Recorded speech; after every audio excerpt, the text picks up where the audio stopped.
Ce livre n'est pas un livre de plus, mais un livre en plus sur la perte de nos parents, ce vide abyssal qui s'installe tout à coup et fait basculer notre vie. Quel que soit notre âge. Quelle que soit notre réussite.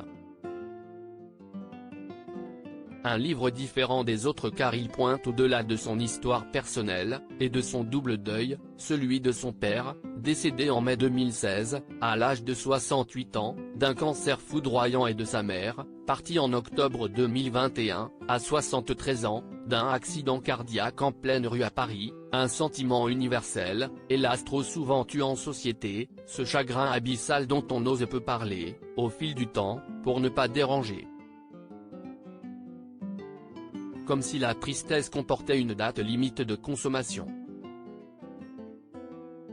J'ai choisi d'écrire pour partager cette douleur, ce manque, que nous sommes si nombreux à vivre en silence, écrit ce journaliste de talent de BFM Télévision, plus habitué à tendre le micro qu'à livrer son intimité. Ce jour-là, Bruce arrive à notre rendez-vous, non sans appréhension. Très vite, il s'enquiert de notre ressenti à la lecture de son ouvrage qui ne se veut ni pleurnichard, ni donneur de leçons. L'histoire tristement banale, juge-t-il à tort, d'un homme d'une quarantaine d'années qui redevient enfant, au moment où il doit dire adieu à ses parents. Du jour au lendemain, vous n'êtes plus l'enfant de personne et ce deuil est impossible. Poignant. Juste. Ancré dans la vie. Un entretien que l'on tente de tenir à distance, mais qui vous revient comme un boomerang. Et finalement vous apaise.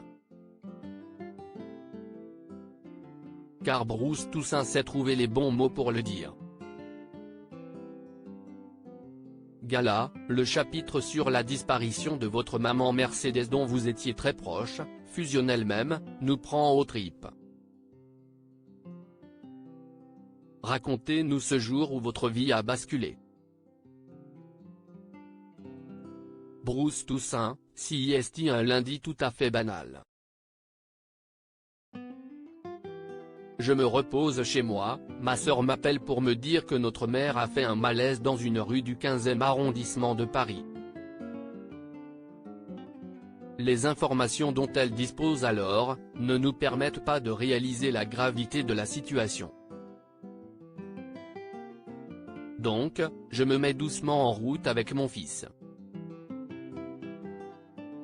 Sur place, je la découvre, étendue par terre, sur le dos, le chemisier ouvert, avec un médecin qui pratique un massage cardiaque, entouré des pompiers, du SAMU. Et là, je passe à l'état de sidération. Je comprends que ma mère, à moitié nue sur le bitume, ne respire plus. À chaque pulsion, j'ai l'impression qu'il va lui casser une côte. Et ça dure une demi-heure. Sous mes yeux. Et je vais vous dire une chose, j'ai vraiment cru qu'elle allait revenir à la vie. Je me disais, un peu naïvement que s'il continuait ses massages cardiaques, CIST qu'il y croyait. Mais enfin non. CIST le protocole, il faut aller jusqu'au bout. La mort, CIST toujours horrible, mais nous n'avons pas été épargnés par les circonstances. Gala, pourtant, dans le cadre de votre métier, vous érodez à ce genre de drame. BT, je comprends cette question. Nous racontons les malheurs du monde mais je veux vous dire que je n'aille pas de résistance particulière à cet exercice. La distance n'empêche pas l'émotion, la compassion. Mais, ce jour-là, j'ai séparé complètement les deux univers. Quand je suis dans cette rue, au milieu de tous les badauds, je redeviens un enfant qui voit son deuxième parent partir sous ses yeux. Je suis hébété, sidéré, désespéré. Gala, et, par la suite, vos amis vos proches ne cessent de vous dire, heureusement, elle n'a pas souffert qui est le titre de votre livre. Une phrase lourde de sens. BT, oui, elle induit l'idée qu'il faut tout faire pour minimiser ce qu'il s'est passé et presque mettre la poussière sous le tapis. Vous comprenez? Gala, oui. BT, si est une façon de me dire, elle est morte sur le coup, elle n'a pas souffert, si est déjà super, ça doit apaiser, ça doit aider à surmonter. En réalité, cela a eu l'effet inverse. Et cela dit beaucoup de choses sur ce que la société pense du deuil.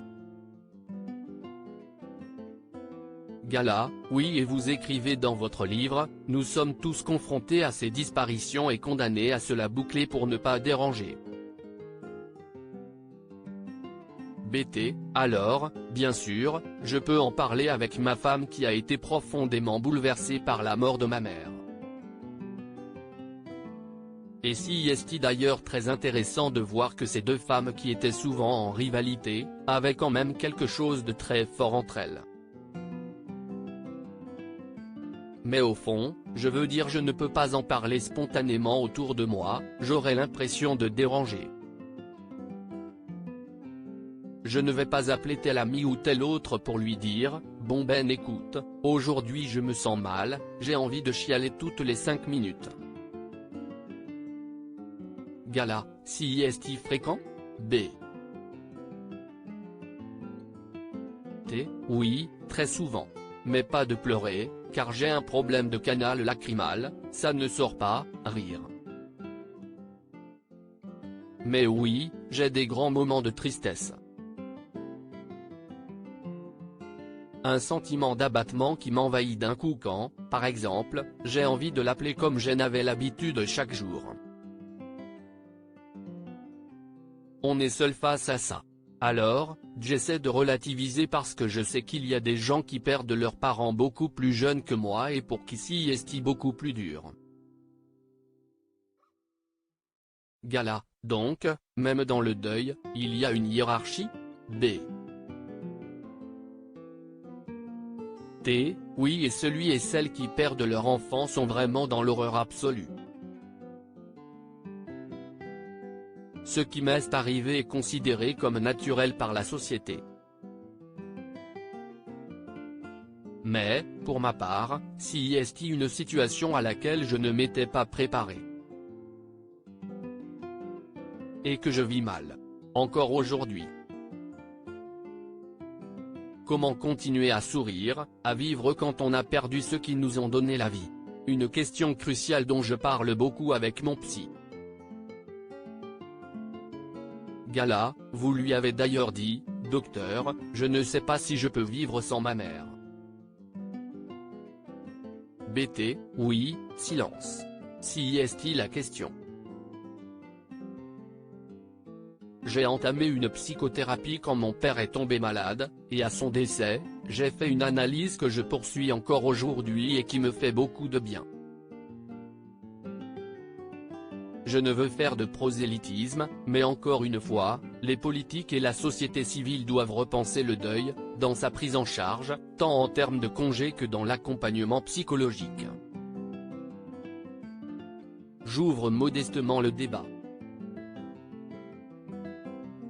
Heureusement, elle n'a pas souffert de Bruce Toussaint, stock, cet article est à retrouver dans Gala N°1558, disponible dans tous les kiosques dès ce jeudi 20 avril 2023. Crédit photo, AFP.